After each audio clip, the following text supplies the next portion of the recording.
Halo, apa kabar kawan-kawan? Semoga tetap baik-baik saja ya.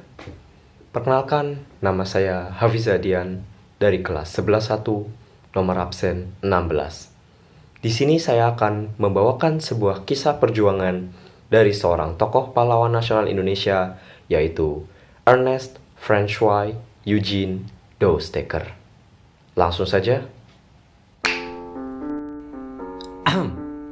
Oke, jadi pada sejarah bangsa Indonesia, kita sebenarnya sudah mengenal dua Dousteker, dan keduanya memang memiliki hubungan kerabat. Ernest Dousteker, yang akan kita bahas, merupakan cucu dari Edward Dousteker, sang penulis buku kontroversial yang membahas tentang penindasan pribumi Max Havelaar. Ernest Dousteker lahir di Pasuruan, Jawa Timur pada tanggal 8 Oktober 1879. Pada masa mudanya, ia akrab dipanggil sebagai Nes.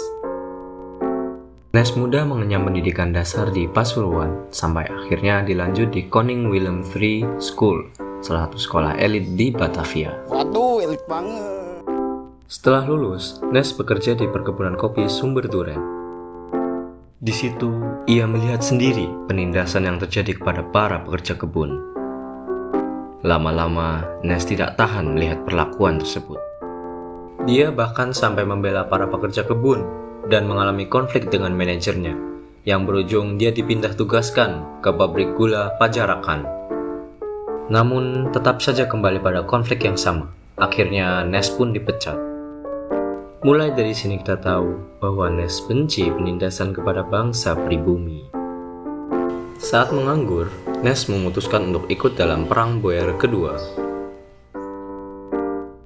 Pada masa ini, ia sempat ditangkap dan dipenjara di Ceylon. Karena dekat dengan sastra India, perlahan pikirannya tentang penindasan pribumi mulai terbuka.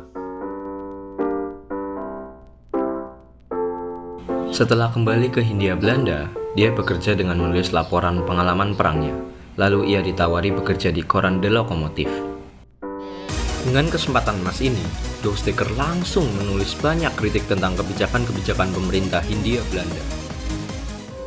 Kritik-kritik pedas ini bagaikan suara sumbang di telinga para petinggi pemerintahan. Di mata mereka, Dousteker yang merupakan keturunan Belanda adalah seorang pengkhianat negeri. Rumah Dousteker yang kebetulan dekat dengan Stovia sering dijadikan tempat berkumpul pemuda-pemuda pelajar setiap malam, seperti Dr. Sutomo dan Dr. Cipto Mangunkusumo. Sampai akhirnya, mereka mulai merintis sebuah organisasi nasional pertama, yaitu Budi Utomo. Namun, karena gerakan ini sedikit berbeda dengan pandangan Dousteker, dia jadi tidak banyak terlibat di dalamnya, dan kemudian mencari cara lain untuk memperjuangkan bangsanya. Dousteker bersama Dr. Cipto mendirikan surat kabar bernama The Express pada 1 Maret 1912 yang nantinya juga mempertemukan mereka dengan sosok jenius yang memiliki visi sama dengan mereka, yaitu Suwardi Suryaningrat atau biasa kita kenal dengan Ki Hajar Dewantoro. Beberapa bulan setelah mendirikan The Express, tiga serangkai ini mendirikan Indonesia Party, sebuah partai politik pertama di Nusantara. Mulai dari berkeliling di Pulau Jawa, menyuarakan pidato-pidato mereka di berbagai tempat, dan tentu saja menyebarkan semangat perjuangan sudah mereka lakukan. Sampai akhirnya partai ini sukses mengumpulkan 7.000 anggota dalam kurun waktu kurang lebih 1 tahun saja.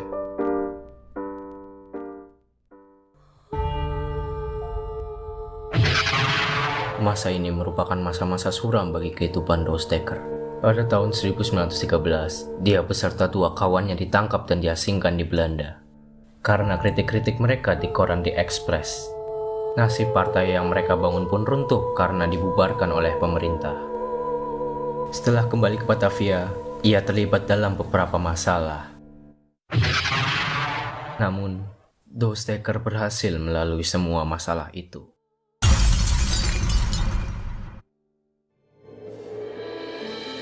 Kini, Dousteker berjuang dalam bidang pendidikan. Setelah didorong oleh Ki Hajar Dewantoro yang telah mendirikan taman siswa, Dousteker pun mendirikan sebuah sekolah bernama Kesatrian Institute. Dosteker sebagai pejuang kemerdekaan tidak pernah berhenti ataupun menyerah demi tanah air tercinta. Beliau menghembuskan nafas terakhir pada 28 Agustus 1950 dan dimakamkan di Bandung.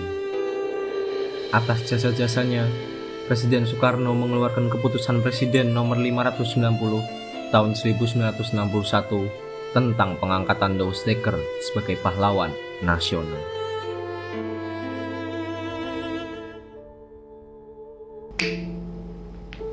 Ya, itulah kisah perjuangan Ernest Dosteker, seorang keturunan Belanda yang turut berjuang untuk kemerdekaan Indonesia. Oke, sekian dulu videonya. Semoga dapat bermanfaat bagi kita semua. Mohon maaf apabila terdapat tutur kata yang salah. Terima kasih dan sampai jumpa.